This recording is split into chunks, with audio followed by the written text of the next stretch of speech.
for young players like Dylan and Shedeur, that's pulling from a lot of different avenues. That's pulling from things that, they've been comfortable with within your system, things that they like. So that's our number one job, right? You want to make your quarterback comfortable. You want to call plays. You want to put in plays that breathe confidence into them as they hear them, as they call them, plays that they know they can make work. The Cleveland Browns practice field is in complete chaos. And what we're seeing right now could be the strangest, most confusing, and downright crazy quarterback controversy in the history of the National Football League. Dillon Gabriel, a rookie quarterback, is literally having trouble keeping his balance and standing up on the practice field. People are just walking by and hitting him like a pinball. Shadeur Sanders is out there absolutely dealing, throwing dimes to Jerry Judy with such speed and accuracy that his teammates are stopping their own drills to watch and cheer. We're not just talking about good throws here. These are elite NFL-caliber franchising perfect spirals that have scouts, analysts, and every Browns fan with internet access wondering what in the world is going on inside that team. And here's the real kicker that makes this story go from interesting to totally crazy. Kevin Stefansky and the rest of the coaching staff are treating Shadeur Sanders like he doesn't exist as a person. They won't speak his name. They won't admit that he is clearly talented. They're acting like the situation is some kind of witness protection program for organizations. People, this isn't just dysfunction anymore. This is a complete breakdown of the organization happening in front of everyone with cameras rolling. And we have every receipt, every piece of viral footage, and every insider report that shows this situation is even crazier than you can imagine. Let me show you the whole unfiltered picture of the total chaos that is going on in Cleveland right now. This situation is more twisted and complicated than any conspiracy theory you've ever heard of. We're talking about viral practice videos that are going viral. We're talking about coaches making up more and more ridiculous and desperate excuses.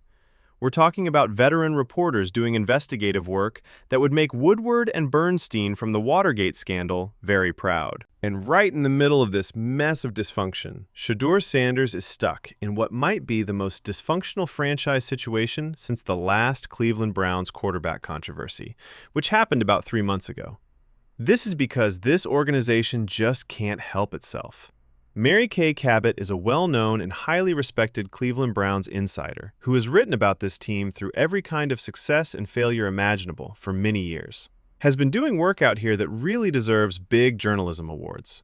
This woman is supposed to be covering the team with professional objectivity, keeping the right balance between access and accountability that makes great beat reporting. Instead, she's turned herself into a one-woman documentary production company about Shadeur Sanders. And you know what? Every Browns fan with a working brain is totally on board with it. Like she's an undercover agent filming secret military operations at Area 51, she's been secretly filming Sanders' practice sessions. The content she's been giving to the starving Browns fan base is top-notch and worth its weight in gold.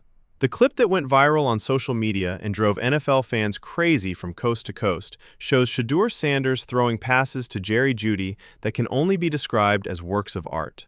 These aren't just easy throws or completions that any good quarterback could make. These aren't just good passes that check off boxes. These throws are truly elite, breathtakingly perfect, and NFL level. They set franchise quarterbacks apart from journeyman backups. We're talking about passes that are so crisp, perfectly thrown, and at the right speed and location that a chip company should really pay for them. If you watch the leaked footage closely and analyze every frame, you'll see everything you need to know about why Browns fans are ready to protest outside the team's facility, demanding answers and accountability. Sanders is doing footwork that is almost perfect, with the kind of technical accuracy that makes quarterback coaches cry with happiness. His drop-back mechanics are smooth, effective, and exactly how they should be. His arm motion is biomechanically sound, and he has that effortless, compact release that sets good arms apart from great arms at the professional level. And the passes themselves are perfect, like a chef's kiss. We're talking about tight spirals that go as fast as they do in the NFL, the kind of zip that lets receivers run after they catch the ball. We're talking about throwing the ball with pinpoint accuracy so that it goes between defenders and hits receivers in stride. We're talking about where to put things so exact that pass catchers don't have to change their routes or stop their momentum. These are the kinds of throws that get quarterbacks picked in the first round and paid hundreds of millions of dollars. Jerry Judy is Cleveland's best, most expensive, and most proven receiver. He's the one they're paying a lot of money to be their #1 target, and these are the best passes he gets. You can tell that even he is genuinely impressed and a little surprised by what he's seeing from the young quarterback if you pay close attention to his body language and facial expressions. During his career, Judy has played with a number of NFL quarterbacks. He knows what it looks and feels like to play quarterback at a high level, and his reaction to Sanders' throws tells you everything you need to know about what he's seeing in practice. This is where the story goes from interesting drama to completely crazy organizational craziness. Shadeur Sanders looks like a mix between Drew Brees and a young Aaron Rodgers, with the accuracy of Drew Brees and the arm talent of a young Aaron Rodgers.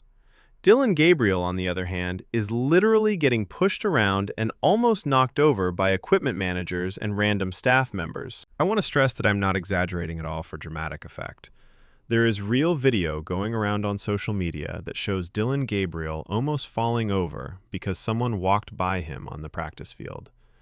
Not a 300-pound defensive tackle hitting someone hard from behind, not a pass rusher who comes off the edge without being blocked and runs full speed. Just a normal-sized person moving through space at a normal walking speed. The comments on social media under these clips have been brutal, making fun of the situation in a way that only NFL fans can when they smell blood in the water. And to be honest, after watching the video over and over again, they're right to be so excited. One fan made a comment that was both funny and statistically correct that perfectly summed up the Dillon Gabriel experience. They said that Dillon has done those 5 check-down throws to running backs and tight ends so many times that he doesn't need to practice them anymore. He usually completes between 10 and 30 of them every game. That comment is both a harsh burn and a true description of Gabriel's conservative style of play. When you go back and watch a lot of Gabriel's college games from Oklahoma and UCF, and then watch him play for the Cleveland Browns, that's exactly what you see over and over again on almost every play. Safe, conservative throws to the flat that don't get you very far. Decisions that don't take risks and put not turning the ball over above all else.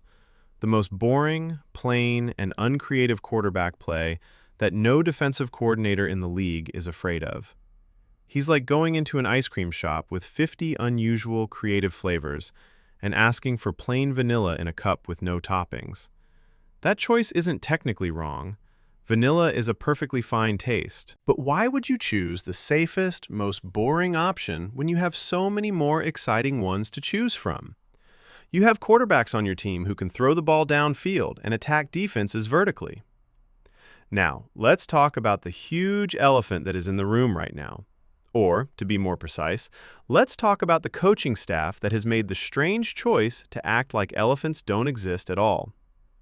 Kevin Stefanski and his whole coaching staff have been acting in ways that are so strange, unprofessional, and obviously petty over the past week and a half that it's hard to believe they could be doing it for any reason.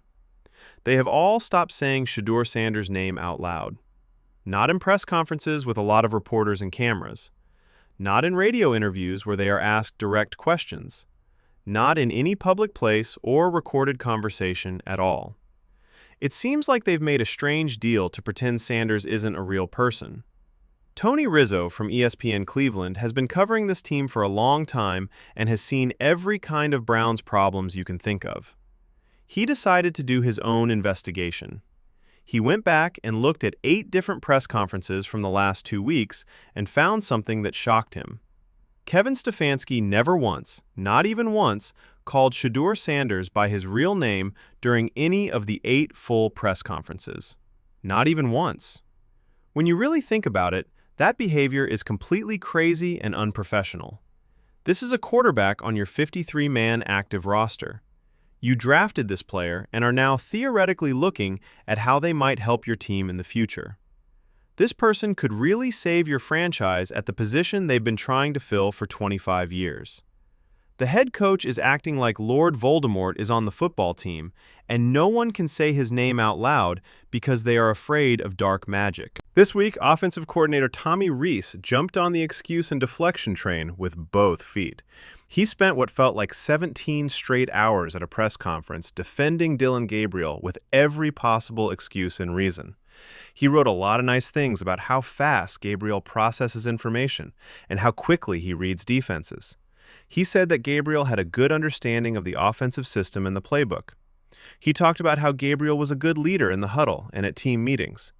He talked about almost everything except how Gabriel actually played on the field, which has not been very good and has caused problems.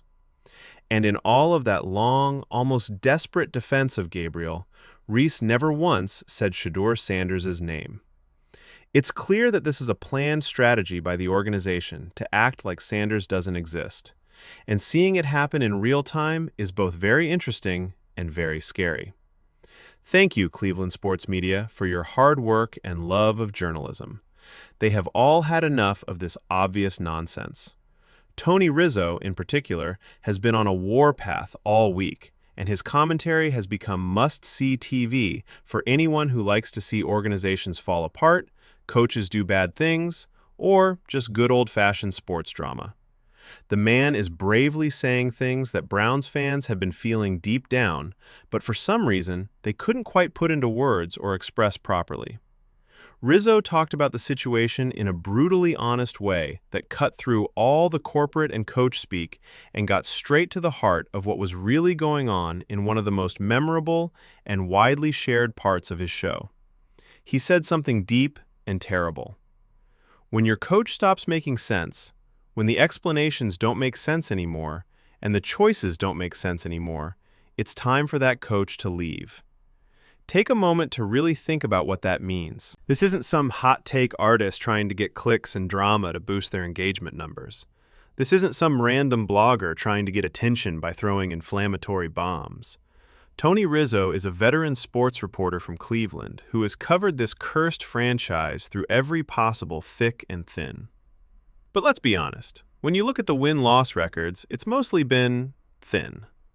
In another part, Rizzo went even further and gave a theory that is both darkly funny and completely believable based on what we're seeing. He said that Kevin Stefanski might have gotten to the point in his coaching career where he didn't care anymore. You know exactly what I'm talking about when I say that mental place from your own work experiences. That specific moment when someone is so fed up, so angry, and so done with their job and the politics that go along with it, that they are basically daring their boss to fire them. They stop worrying about losing their jobs. They stop playing politics at work. They don't care about what happens next. They do whatever they want because, to be honest, the worst thing that could happen is that they get fired and get their guaranteed money, which sounds pretty good at that point. Rizzo is picking up on the same energy and vibe from Stefansky right now because of the strange choices he's been making and the way he acts in public. Taking care of the quarterback by himself, even if it were the only problem, is a clear case of coaching malpractice that should be looked into by an NFL ethics oversight committee if there is one. Shadeur Sanders is a very promising young player who has shown nothing but incredible poise under pressure, impressive maturity that belies his young age, and elite arm talent that makes general managers and scouts drool with possibilities. And for some reason, you won't even give him a fair chance to compete for real playing time. At the same time, Dillon Gabriel is getting horrible, game-changing sacks in the most important situations possible. It's even in the playbook that this is part of his job. Let's go over the specific game situations that Rizzo talked about because they show how bad Gabriel is as an NFL quarterback. 4th and 1, with the whole game hanging by a thread.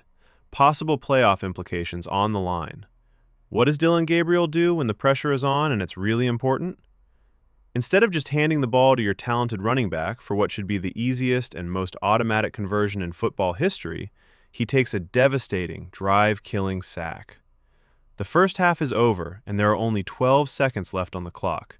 There are no more timeouts to stop it. You are comfortably in field goal range, and all you have to do is spike the ball or throw it away safely to get 3 easy points before halftime. What does Gabriel do? He takes another sack that is completely unnecessary and almost impossible to explain, which almost costs his team those important points in a game where every point counts. They were unbelievably lucky that the field goal unit somehow ran onto the field like their lives depended on it, and the kicker somehow made a successful kick with almost no time left. These mistakes that ruin the game aren't just typical rookie mistakes that you can write off as being new and learning. In the most literal sense, they are rookie mistakes, but that's exactly the point everyone is trying to make. Dillon Gabriel is making exactly the kinds of basic mistakes and bad choices that you would expect from someone who isn't ready for the speed, complexity, and pressure of NFL primetime football. But somehow, the whole coaching staff has decided that they're going to stick with Gabriel as their guy, even though they treat Shadeur Sanders like he did something completely unforgivable, like hurting a teammate on purpose or insulting the owner's family. What do you really think is going on here? Is this the worst decision about how to manage the quarterback in the history of the Browns? Is there some secret information we don't know about that makes this craziness make sense? Should Kevin Stefanski be fired right away for how he handled this? Or should he get more time to see his plan through? Is it possible for Dillon Gabriel to become a good NFL starter with more practice? Or is this experiment already dead before it even starts? Most importantly, when will Shadeur Sanders finally get a real chance to show the football world what he can do? This conversation isn't over yet, so please leave your honest thoughts, crazy theories, and real frustrations in the comments section right now. And we really want to hear from each and every one of you. If you want to stay completely plugged in and up to date on every single development, every leaked video, and every insider report in this ongoing Browns organizational disaster, you need to hit the like button and subscribe to this channel right away. You can get updates right away by turning on those post notifications. With all the drama, controversy, and content that is happening in Cleveland right now, with practice footage leaking every day and pressure building by the hour, this story is going to keep going for weeks or even months. Right now, click the like button. Leave a long comment explaining what you really think about this total mess, and sign up so you can join the conversation as this train wreck that was always going to happen slowly unfolds. As football fans, this is exactly the kind of NFL chaos, dysfunction, and drama that we love.